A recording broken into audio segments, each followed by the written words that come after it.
This morning's coffee and headlines. While Kamala concedes, Trump doesn't hesitate to get straight to work. I think the international atmosphere is a little bit shook. Y'all watch this. This election is not what we wanted, not what we fought for. The light of America's promise will always burn bright. As long as we never give up and as long as we keep fighting. Vice President Kamala Harris has conceded the 2024 presidential election. Yesterday, she spoke at her alma mater, Howard University, and congratulated President-elect Donald Trump on his victory. Harris said she and President Biden will work with Trump's team on a peaceful transfer of power. President Biden is expected to address the nation from Madison Square Garden at 11 o'clock this morning. Trump is now planning for that transition of power. He has 75 days to build his team and about 4,000 government positions to fill. One of those could go to Robert F. Kennedy Jr., who says Trump promised to give him control of the public health system. Elon Musk could also have a role in government efficiency. He's previously said that he knows how to cut $2 trillion in spending. Trump's inauguration is set for January 20th. Donald Trump's election as the new president of the United States brings a lot of uncertainty to U.S.-China relations. Beijing is preparing for friction with Washington over trade and the self-ruled island of Taiwan, among other things. Perhaps the biggest risk for China is that Trump will follow through on his election promises and impose tariffs of 60% on all Chinese imports to the U.S. That could really affect China's economy, which already suffers due to high youth unemployment, a long property market slump, and government debt. Trump could use the threat of tariffs to force China back to the negotiating table, like he did during his first term in office. Then the two countries signed a trade deal in which China committed to improving intellectual property rights and buying more U.S. goods.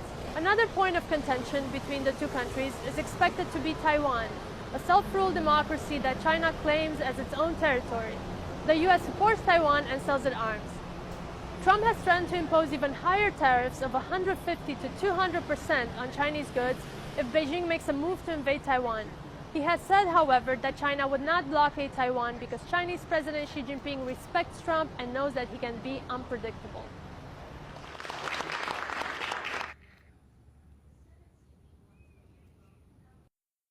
Overseas overnight, Israeli jets struck targets over Beirut, with the country's military saying it would hit command centers belonging to Hezbollah. This comes after Lebanese health officials said at least 40 people were killed in Israeli strikes over the east of the country yesterday. And in Gaza, Israeli forces are continuing their offensive against Hamas, with the IDF saying it has killed around 50 terrorists over the past day in the north of the enclave. As the fighting rages on in the region, there are questions about how the incoming Trump administration plans to handle the conflict. Our Holly Williams has more for us from Tel Aviv.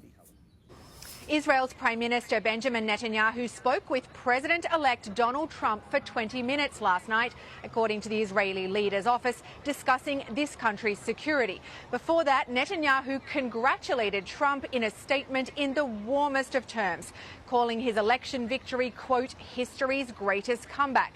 In his first term in office, Trump was a staunch supporter of Israel. His administration even shifted U.S. policy on Israeli settlements in the occupied West Bank, declaring that they were not illegal under international law.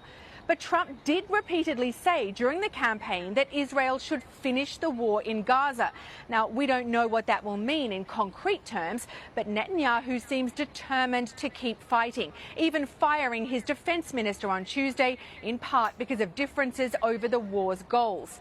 Israel is led by its most right-wing government in modern history, and a poll here before the U.S. election found that 66% of Israelis wanted Donald Trump to win.